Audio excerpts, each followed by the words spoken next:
আমার নাম নিশা। আমার বিয়ে ৬ বছর আগে আমার বাবার বন্ধুর ছেলের সাথে হয়েছে। আমরা ২ বোন। আমি আমার মা বাবার বড় মেয়ে, আর আমার এক ছোট বোন ছিল যার নাম নিতু। যখন আমি ১২ বছরের, তখন আমার বাবার একটা কার অ্যাক্সিডেন্টে মৃত্যু হয়ে যায়। বাবার মৃত্যুর পরে আমার কাকা আমাদের বাড়ি কেড়ে নেয়। আমার মা খুব ভীতু, সে নিজের অধিকারের জন্য লড়তেও পারেনি, তাই সে আমাদেরকে নিয়ে দাদুর বাড়িতে চলে যায়। যতদিন দাদু জীবিত ছিল ততদিন আমরা সেখানে খুব সম্মান পেয়েছিলাম। তারা আমাদের কখনোই কোনো জিনিসের অভাব অনুভব হতে দেয়নি। না তো তারা কখনো কোনো কথার উপরে আমাদের কথা শুনিয়েছে, আর না তো আমাদের উপরে হাত উঠিয়েছে। তারা আমার মায়ের দ্বিতীয় বিয়ে দেওয়ার অনেক চেষ্টা করেছিল, কিন্তু মা বিয়ে কোনো মতেই করতে চাইতো না। কয়েক বছর পরে আমার দাদু দিদা এই দুনিয়া ছেড়ে চলে গেলেন, আর বাড়ির সমস্ত দায়িত্ব আমার মামার উপরে এসে পড়ে। মামা আমার মায়ের থেকে বড়। দাদু দিদার জীবিত অবস্থায় মামার বিয়ে হয়ে গেছিল। দাদু দিদার সামনে তো আমাদের মামি খুব ভালো ছিল, আর আমাদের খুব খেয়ালও রাখত।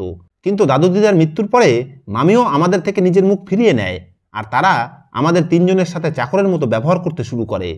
মামা আমাদের ২ বোনকে একটা সরকারি স্কুলে পড়াচ্ছিল, কিন্তু মামির আমাদের পড়াশোনার খরচ নিয়ে সমস্যা ছিল। সে সবসময় অভাবের দোহাই দিতে থাকতো। না জানি আমার মামির কটুকথার প্রভাবে নাকি আমার মায়ের জীবন এ কদিনের ছিল যে তিনি নিজের হার্টের অসুখ বাঁধিয়ে নিলেন, আর এই রোগে পরে তার মৃত্যু হয়। তার মৃত্যুতে এই স্বার্থপর দুনিয়াতে আমরা ২ বোন একা হয়ে গেলাম। বলতে তো আমাদের অনেক আত্মীয় ছিল, তারা দুনিয়ার লোকেদের দেখানোর জন্য আমাদের খেয়াল রাখার ঢং করত, আমাদের অবস্থার কথা জিজ্ঞেস করত। কিন্তু সত্যি তো এটাই যে তাদের আমাদের প্রতি কোনো করুণা ছিল না। কেউই আমাদের দায়িত্ব উঠানোর জন্য রাজি ছিল না। ব্যাস আমাদের প্রতি সহানুভূতির অভিনয় করত। মামি সবার সামনে খুব ভালো ব্যবহার করত, কিন্তু একা অবস্থায় তার ব্যবহার আমাদের সাথে খুবই খারাপ ছিল। এরপরে যখন আমার বয়স ২২ বছর হলো, তখন আমার মামা আমার বাবার বন্ধুর ছেলের সাথে আমার বিয়ে দিয়ে দেয়। আমার স্বামী ভালো ছিল আর আমার খেয়ালও রাখত, কিন্তু তার বুদ্ধিশুদ্ধি খুব কম। সে নিজের মায়ের কথাতেই চলতো, আর তার মুখের কথাই বলতো। নিজের মায়ের কথা শুনে চলা তো খুব ভালো অভ্যাস, কিন্তু কিছু না দেখে না বুঝে তার মা যে কথা বলতো সে তার চোখ কান বন্ধ করে বিশ্বাস করে নিত, আর আমার সাথে লড়াই ঝগড়া করতে শুরু করে দিত। দেখতে দেখতে আমার বিয়ে ৮ বছর হয়ে গেল, আর আমি ২ মেয়ের মা হয়ে গেছি। আগে তো আমাকে যৌতুক না আনার জন্য কথা শুনতে হতো। এরপরে তারা একটা নতুন কথা পেয়ে গেল যে আমি শুধু মেয়েরই জন্ম দেই। আমি আমার শাশুড়ি আর স্বামীকে অনেক বোঝানোর চেষ্টা করেছি যে এটা তো ঈশ্বরের দান, তিনি যাকে চান তাকে ছেলে আর যাকে চান তাকে মেয়ে দেন, এতে মানুষের কোনো হাত থাকে না। কিন্তু তারা আমার কথা বুঝতেই চাইতো না। এছাড়াও তারা আমাকে আমার পড়াশোনা না জানা নিয়ে কথা শোনাতে থাকতো। ধীরে ধীরে আমি কিছু বলা বন্ধ করে দিলাম আর চুপচাপ থাকতে লাগলাম। এ সময়ই একদিন আমার বোন মিতার বিয়ে হয়ে গেল, আর আমার মাথা থেকে বোঝা হালকা হয়ে গেল। আমার বোনের স্বামী আর ওর শ্বশুরবাড়ির লোকেরা খুব ভালো ছিল। এসব দেখে আমিও শান্তির শ্বাস নিলাম যে শেষ পর্যন্ত আমার বোনের কষ্ট শেষ হয়েছে। মিতার বিয়ের ১০ মাস পরে হঠাৎই মিতা বিধবা হয়ে গেল, আর ওর শ্বশুরবাড়ির লোকেরা ওকে অপয়া বলে বাড়ি থেকে তাড়িয়ে দিল। মামি মিতাকে বাড়িতে রাখতে রাজি ছিল না, আর মামা মামির কথা মানতে বাধ্য ছিল। মামা আমার শ্বশুরের মতো মামির সামনে কোনো কথা বলতে পারতো না। একদিন যখন আমি মামির বাড়িতে গেলাম, তখন দেখলাম মামি মিতাকে খুব বাজেভাবে মারছে। আমি তাকে অনেক কষ্টে ছাড়ালাম, আর তারপরে আমি রেগে মিতার কিছু কাপড় নিয়ে ওকে নিজের সাথে নিজের বাড়িতে নিয়ে এলাম। যখন আমার শাশুড়ি জানতে পারলো যে আমার বোন এখানে আমাদের সাথে থাকবে, তখন এখানে হাঙ্গামা শুরু হয়ে গেল। আমার শাশুড়ি হাত ধুয়ে আমার পিছনে পড়ে গেল, আর আমাকে নিজের বোনের সামনে খুব লজ্জায় পড়তে হলো। কিন্তু তারপরেও আমি ওকে একলা ছাড়তে পারতাম না। আমার বোনের এই বাড়িতে আসা আমার শাশুড়ির পছন্দ হয়নি, তাই সে প্রতি রাতে আমার স্বামীকে উস্কাতে থাকতো। একদিন রাতের বেলা রান্না করে নিজের ঘরে ফিরছিলাম, তখন আমার শাশুড়ির ঘর থেকে কথা বলার আওয়াজ আসতে লাগলো। আমি না চাইতেও সেই কথা শুনতে লাগলাম। সে প্রতিদিনের মতো আজকেও আমার স্বামীকে আমার আর আমার বোনের বিরুদ্ধে উস্কাচ্ছিল। আমি কান লাগিয়ে তাদের কথা শুনলাম। আমার শাশুড়ি আমার স্বামীকে বলছিল, এই দ্রব্যমূল্যের বাজারে এত কম ইনকামে যখন মানুষের নিজেদের খরচ উঠানোই মুশকিল, তখন তোর বউ আমাদের উপরে আর একটা দায়িত্ব এনে বসিয়ে দিয়েছে, যেখানে আগে থেকেই আমরা একে আর এর মেয়েদেরকে পালছি। তাদের দায়িত্ব কি কম ছিল যে সে নিজের সাথে তার বোনকেও নিয়ে এসেছে? কাল এ নিজের বাবার বাড়ির সমস্ত লোককে নিয়ে আসবে, তারপরে একদিন নিজের পুরো বংশ এখানে হাজির করবে, আর তুই বোবার মতো দেখতেই থাকবি। তবুও বউকে কোনো জিনিসের জন্যই মানা করবি না, তাকে কিছুই বলবি না। আমার স্বামী চুপচাপ শাশুড়ির সমস্ত কথা শুনল। তারপরে কিছু সময় পরে বলতে লাগলো, না আমি ওকে বলি তো, এর থেকে বেশি কি করব। সমস্ত ব্যাপারে আমার শাশুড়ির নিজের মর্জি চালানোর অভ্যাস ছিল। সে যখন নিজের কথা বলতে শুরু করত, তখন কারো কথাই শুনতো না, তাতে সামনে তার ছেলে হোক বা স্বামী। স্বামীর ব্যাপারটা না হয় আমি বুঝতে পারতাম, কেননা ও নিজের মায়ের কথা ফেলতে পারতো না আর মায়ের কথার উত্তর দিতে পারতো না। কিন্তু আমার শ্বশুর কেন তাকে ভয় পেত, তার সমস্ত অন্যায় কথা কেন মানত, আর না জানি কেন তার সমস্ত অন্যায় কথার উপরে চুপ থাকতো। শ্বশুরের এই সমস্ত ব্যাপার আমার বোঝার ক্ষমতার বাইরে ছিল। আমার বোন খুব ভালো আর খুব সরল মনের মানুষ। ও সবার কথা মানত আর বড়দের সম্মান করত, কিন্তু ও ভাগ্যের হাতে নিরুপায় হয়ে গেছিল, যদিও এতে ওর কোনো দোষ ছিল না। এই দুনিয়াতে আমি ছাড়া ওর কেউ নেই, তাই ও কোথায় যেত? আর এই মুশকিলের সময় আমিও যদি ওকে ছেড়ে দিতাম আর এই সমস্যায় যদি আমি ওর কাজে না আসতাম, তাহলে এরকম সম্পর্কের কী লাভ? শাশুড়ি প্রতিদিন আমার স্বামীকে আমার বিরুদ্ধে উস্কাতো আর বলতো, তুই তোর বউকে বল ও যেন নিজের বোনকে এখান থেকে বের করে দেয়। আমি আমার স্বামীর উত্তর শুনতে পাইনি আর নিজের চোখের জল ফেলতে ফেলতে নিজের ঘরে চলে এলাম। যখন আমার স্বামী ঘরের মধ্যে এলো, তখন আমি জানতাম ও এখন সমস্ত রাগ আমার উপরে বের করতে শুরু করবে। ওর মুখের ধরন দেখেই মনে হচ্ছিল ও খুব রেগে আছে। যখন ও আমার সঙ্গে কথা বলতে চাইল, তখন আমি ঘুমানোর অ্যাক্টিং করতে লাগলাম, কেননা নিজের শাশুড়ির কথা শুনে হৃদয়ে খুব কষ্ট পেয়েছিলাম। তাই আমি আর নিজের হৃদয়কে খারাপ করতে চাইতাম না। তারপরে না জানি রাতের কোন সময় আমার ঘুম এসে গেল আর আমি ঘুমিয়ে পড়লাম। পরের দিন সকালে আবারও সেই হাঙ্গামা শুরু হয়ে গেছিল, যদিও আমার বোন সমস্ত কাজ করতে থাকতো আর সাথে ও আমারও সাহায্য করত। ও একদমই চুপচাপ এখানে থাকছিল। যদি আমার শাশুড়ি ওকে কিছু বলেও দিত, তবুও ও পাল্টে তাকে কখনোই জবাব দিত না, যদিও ওর প্রতি সবার ব্যবহার ও বুঝতে পারছিল। সবার ব্যবহার দেখে ও আমাকে বলল ও আবার মামির বাড়িতে গিয়ে সেখানেই থেকে যাবে, কিন্তু আমি জানতাম ওখানে মামি ওর সাথে কী ধরনের ব্যবহার করবে। এই কারণে আমি কঠোর স্বরে ওকে সেখানে যেতে নিষেধ করে দিলাম আর বললাম, তোর চিন্তিত হওয়ার কোনো দরকার নেই, আমি সব সামলে নেব। কিন্তু এখন বাড়ির অবস্থা কন্ট্রোলের বাইরে চলে গেছিল আর আমার শাশুড়ি উঠতে বসতে আমাকে কথা শোনাতে থাকতো। সে বলতো, তোমার বোন আর কতদিন এখানে থাকবে? আমি তার এই কথার উত্তরে চুপ করে থাকতাম। আমার একজন ননদ ছিল, যে ওর মায়ের মতো একদমই ছিল না। ও খুব সরল আর ভালো ছিল। ওর বিয়ে অন্য শহরে হয়েছিল। আজকে ও নিজের স্বামীর সাথে কিছুদিনের জন্য আমাদের বাড়িতে বেড়াতে আসছে। ওর আসার কথা শুনে আমার হৃদয়ে কিছুটা সাহস এসেছিল, কেননা ও যখন নিজের মাকে আমার সাথে অন্যায় করতে দেখত, তখন ও নিজের মাকে সেখানেই থামিয়ে দিত।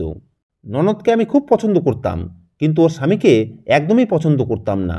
সে অদ্ভুত রকমের অভদ্র মানুষ, কারো দিকে তাকানোর ঢং ওর একদমই ভালো ছিল না। কিন্তু আমি সব কিছু না দেখার মতো করে দিতাম।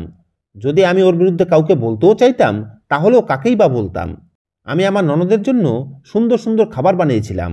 আমি নিজের দিক থেকে কোনো অভিযোগের সুযোগ দিতে চাইতাম না। যখন আমার ননদ আর ওর স্বামী আমাদের বাড়িতে এলো, তখন আমার বোন ওর সঙ্গে দেখা করার পরে ঘরের মধ্যে গিয়ে বসে রইল। রাতের বেলা আমার শাশুড়ি আমাকে বলল, তোমার বোনকে বলো স্টোর রুমে গিয়ে ঘুমিয়ে যাক, কেননা ওই ঘরে আমার মেয়ে আর জামাই থাকবে। আমার নিজের বোনের খেয়াল এলো আর আমি ভাবলাম, এত গরমে ও স্টোর রুমে কীভাবে ঘুমাতে পারে? সেখানে না আছে কোনো ফ্যান আর না আছে কোনো জানলা।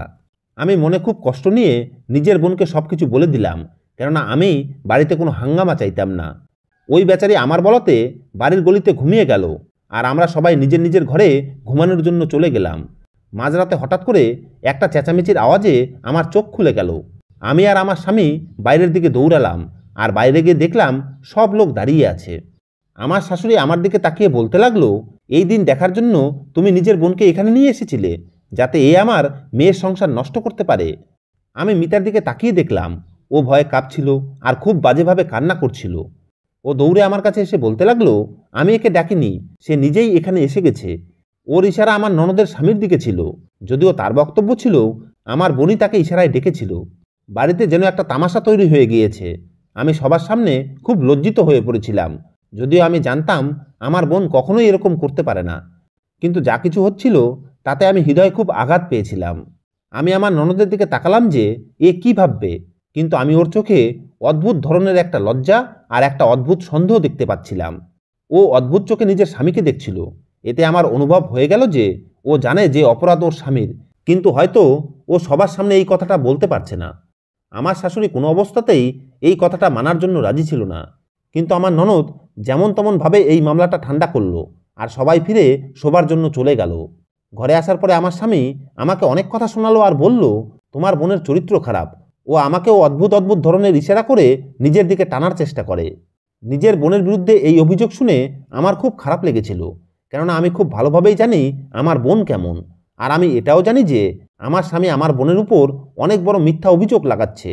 কিন্তু আমি চুপচাপ সব কিছু সহ্য করতে বাধ্য ছিলাম, কেননা আমাদের দুই বোনের আগে পিছে এমন কেউ নেই যে আমাদের হয়ে কথা বলবে আর আমাদের সাহারা দেবে। এটাই কারণ সবাই আমাদের একলা পেয়ে আমাদের উপরে মিথ্যা অভিযোগ লাগাতো। সেই ঘটনার পরে ঘরে গিয়ে সবাই হয়তো ঘুমিয়ে গেছিল, কিন্তু আমি সারা রাত ঘুমাতে পারিনি। আমার মাথায় না জানি কত রকমের চিন্তা আসছিল, সেই কারণেই আমার ঘুম হারিয়ে গেছিল। আমি শুধু এটাই ভাবছিলাম যে আমার বোন এই নির্দয়ী দুনিয়ার কোথায় যাবে। আমার শাশুড়ি তো সবসময় খরচ আর অভাবের কান্না করতে থাকতো, আর এখন তো সে একটা নতুন কথা পেয়ে গেছে। সে কথায় কথায় আমার ননদের বরের সঙ্গে হওয়া ঘটনার কথা বলে আমাকে কথা শোনাতো আর বলতো ওকে বাড়ি থেকে বেরিয়ে যেতে বলো। সারা রাত আমি এই ব্যাপারেই চিন্তা করতে থাকলাম। সকাল 5টার সময় সবে আমার চোখ লেগেছিল। তখনই আমার স্বামী আমাকে উঠিয়ে দিয়ে বলল, আমার জন্য নাস্তা বানাও। যখন আমি রান্নাঘরে এলাম তখন দেখলাম আমার বোন বারান্দায় বসে আছে। ওর চোখ লাল হয়েছিল। ওর মুখ দেখে আমার আইডিয়া হয়ে গেল যে সারা রাত ও ঘুমাতে পারেনি, যেমন আমি পারিনি। আমাকে দেখে ও নিজের মুখে নকল হাসি ফুটিয়ে তুলল, যেটা দেখে আমার হৃদয় দুঃখে ভরে গেল। এরপরে যখন আমার ননদ ঘুম থেকে উঠল তখন ও একদমই নর্মালভাবে আমাদের সঙ্গে কথা বলল, যেন কিছুই হয়নি। ননদ নাস্তা করার পরে বাড়ি ফিরে যাওয়ার জন্য গোছগাছ শুরু করে দিল। ওকে এত তাড়াতাড়ি ফিরে যেতে দেখে আমার শাশুড়ি রেগে গেলেন আর আমাদের দুই বোনকে অনেক কথা শুনিয়ে দিলেন। তিনি আমাকে বললেন, তোমার বোনের কারণে ও এত তাড়াতাড়ি ফিরে যাচ্ছে, না হলে ও কিছুদিন থাকার জন্য এসেছিল, আর এই জিনিসটা তো তুমিও জানো। শাশুড়ি যাই বলুক, কিন্তু আমি জানতাম ননদ এখান থেকে আমার বোনের কারণে নয়, বরং নিজের স্বামীর কারণে চলে যাচ্ছিল, কেননা ও নিজের স্বামীর স্বভাব খুব ভালোভাবেই জানত। যেতে যেতে ও আমার কাছে ক্ষমা চাইল, কিন্তু এই কথাটা আমি বাড়ির কাউকেই বলতে পারলাম না, কেননা এই কথাটা যদি আমি বাড়িতে বলতাম তাহলে একটা নতুন হাঙ্গামা শুরু হয়ে যেত। এই সব হাঙ্গামায় আমি খুব ক্লান্ত হয়ে গেছি। আমার একটু শান্তির দরকার, কিন্তু আমার কোথাও যাওয়ার জায়গা ছিল না। মাঝে মাঝে মনে হতো এখান থেকে অনেক দূরে কোথাও চলে যাই, যেখানে আমাকে কেউ চেনে না, যেখানে আমাকে কেউ জ্বালাতন করবে না, আর আমি সেখানে শান্তিতে সময় কাটাতে পারবো। এখানে তো আমায় কান্নাও লুকিয়ে করতে হয়, কেননা আমার শাশুড়ি এতেও আমাকে কথা শোনাতে থাকতো। কয়েকদিন পরে একদিন আমার বোন আমার কাছে এলো। ওকে দেখে মনে হচ্ছিল ও যেন আমায় কিছু বলতে চাইছে, কিন্তু বলতে পারছে না। আমি বুঝে নিলাম ও নিশ্চয়ই এখান থেকে যাওয়ার কথা বলবে, কিন্তু আমি এটাও জানতাম আমার কিছুটা সময় লাগবে। তারপরে আমি ওর জন্য একটা ভালো ছেলে দেখে ওর বিয়ে দিয়ে দেবো। কিন্তু এই অবস্থায় আমি ওকে কোনো মতেই মামার বাড়িতে পাঠাতে পারতাম না, কেননা আমি ওর উপরে মামির করা অত্যাচার নিজের চোখে দেখেছি। আমি মিতাকে জিজ্ঞেস করলাম, কি ব্যাপার, কি বলতে চাস? তখন আমি ওর চোখ থেকে টপ টপ করে জল পড়তে দেখলাম। এটা দেখে আমার হৃদয় দুঃখে ভরে গেল। আমি ওর চোখের জল মুছে ওকে চুপ করানোর চেষ্টা করতে লাগলাম, কেননা আমি চাইতাম ও নিজের সমস্ত দুঃখ চোখের জলের সাথে বইয়ে দিক। কিছু সময় পরে ও আমাকে বলল, তোর শ্বশুর। ওর কথা সম্পূর্ণ হওয়ার আগেই আমার শাশুড়ি আওয়াজ দিয়ে বলল, তাড়াতাড়ি করে রান্না করো, বাড়িতে কিছু অতিথি আসছে। তারপর আমি তাড়াতাড়ি করে রান্না করতে লেগে পড়লাম। না জানি সে আমার বোনকে কি বলেছিল। আমি দ্বিতীয়বার যখন আমার বোনের কাছে জিজ্ঞেস করলাম তখন ও কিছু না বলে আমাকে এড়িয়ে গেল। কিন্তু আমি অবাক ছিলাম যে ও আমাকে কিছু বলতে চাইছিল, কিন্তু এখন এড়িয়ে যাচ্ছে।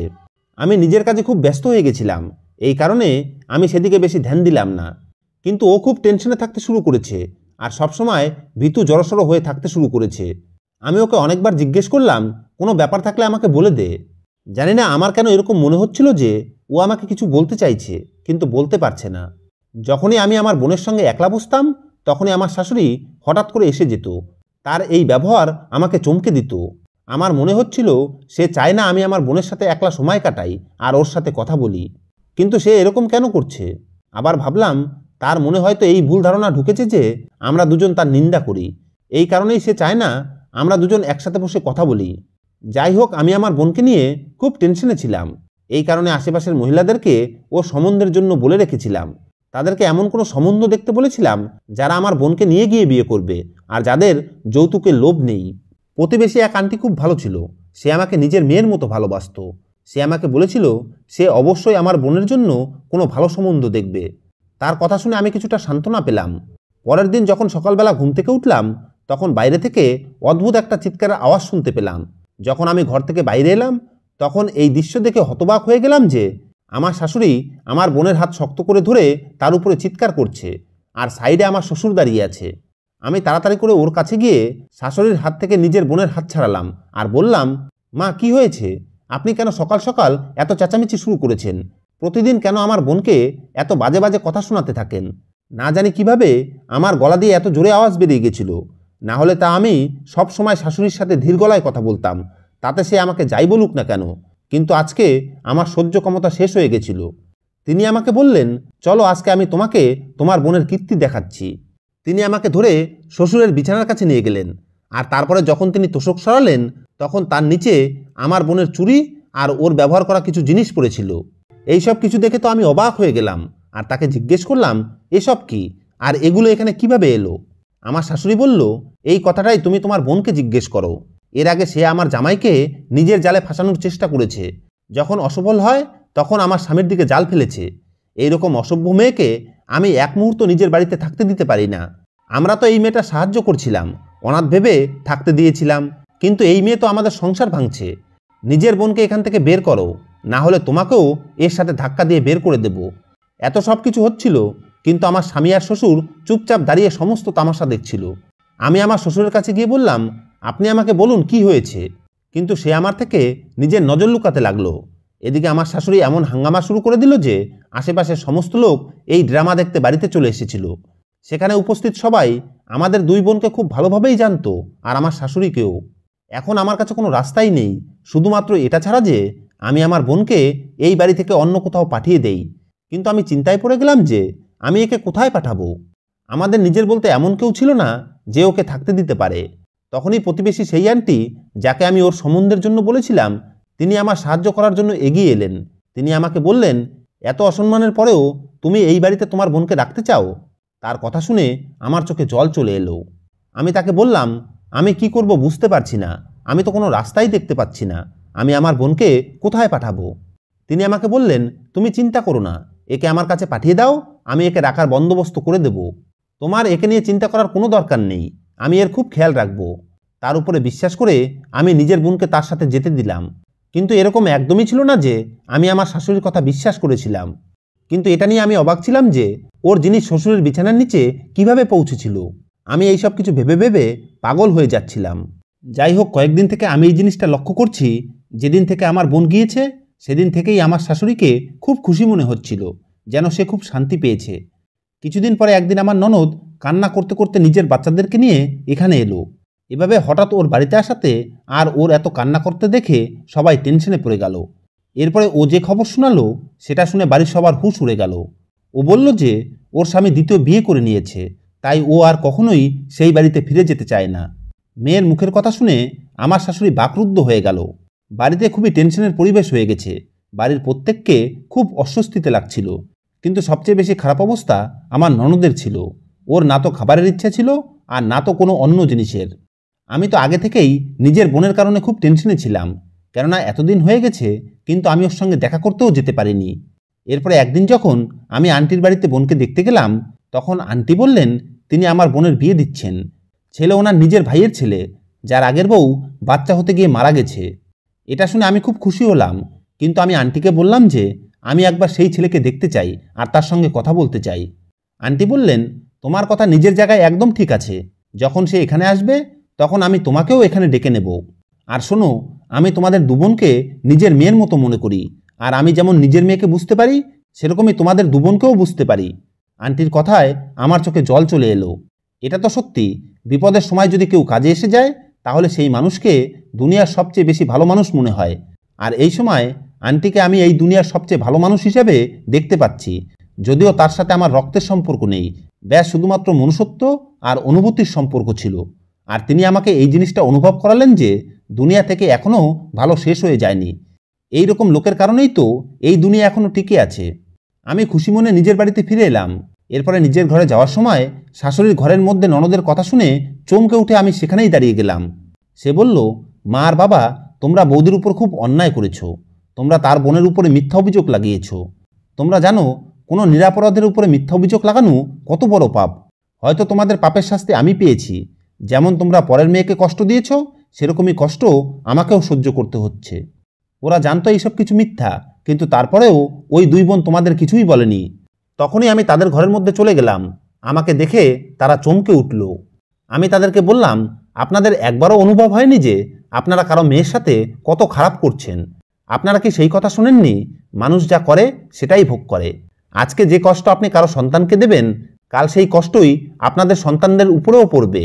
আর দেখুন এই কথাটা কত তাড়াতাড়ি আপনাদের উপরে ফলে গেছে। এ কথা বলে আমি সেখানে না দাঁড়িয়ে নিজের ঘরে চলে এলাম।